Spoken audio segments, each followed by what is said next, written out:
சிரம் 200 கரம். இங்க ஒரு கை இருக்கும், அங்க ஒரு கை. ஆமா, கையிட்டு மணலாம் புடிக்காது புடிக்கிட்டாரு.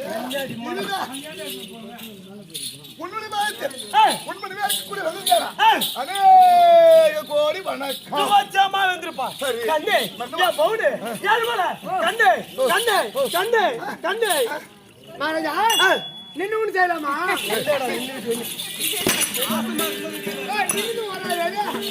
அது மாசமா இருக்குது. இப்போ ஒண்ணு பண்ணாதீங்க, மாவு பறணும். கண்ணே என் பாதத்தை படிச்சு படியா நீ எப்படி கேட்கிறமா? நீ வந்து